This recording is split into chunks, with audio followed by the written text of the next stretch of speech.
అందరికీ నమస్కారం. కువైట్లో మనం చూసుకుంటే గృహ కార్మికులు ఇళ్లలో పనిచేసేందుకు వస్తూ ఉన్నారు. భారతదేశం నుంచి మనం చూసుకుంటే వేల మంది గృహ కార్మికులు కువైట్కు వస్తూ ఉన్నారు.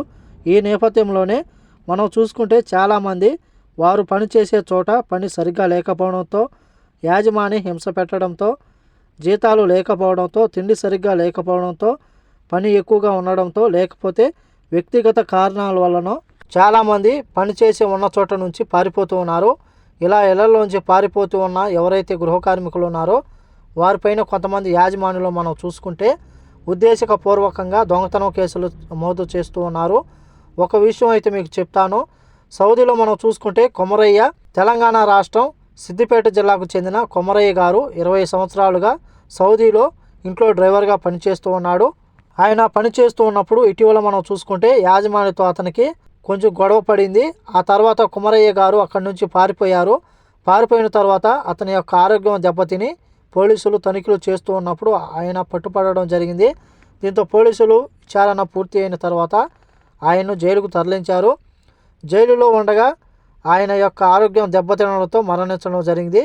ఇక్కడ ముఖ్యమైన విషయం ఏంటంటే, ఇలా మీ డ్రైవర్ చనిపోయాడు, అతన్ని భారతదేశానికి పంపించడానికి మీ యొక్క సహాయం అవసరం అని చెప్పేసి అధికారులు సౌదీ యాజమాన్యాన్ని కోరినప్పుడు ఆ యొక్క సౌదీ యాజమాని ఒకటే చెప్పాడు, నా వద్ద నుంచి ఆ యొక్క డ్రైవర్ పారిపోయాడని చెప్పి అతని మృతదేహానికి నాకు ఎటువంటి సంబంధం లేదని చెప్పి తేల్చి చెప్పడం జరిగింది.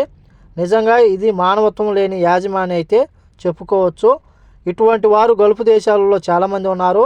దయచేసి కువైట్ మరియు గల్ఫ్ దేశాలలో ఇళ్లలో పనిచేస్తూ ఉన్న ఎవరైతే మీరు పనిచేసేటప్పుడు చాలా జాగ్రత్తగా ఇక్కడికి వచ్చిన తర్వాత ఏదైనా ఇబ్బంది ఉంటే ఇండియన్ ఎంబసీని సంప్రదించి మీ యొక్క సమస్యను పరిష్కరించుకుని ఇండియాకు వెళ్ళండి.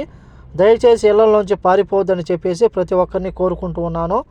ఇళ్లలోంచి పారిపోయిన తర్వాత మీ పైన దొంగతనం కేసు కానీ నమోదు చేస్తే కానీ ఆ యొక్క దొంగతనం కేసు అయిపోయేంత వరకు ఇండియాకు వెళ్ళలేరు.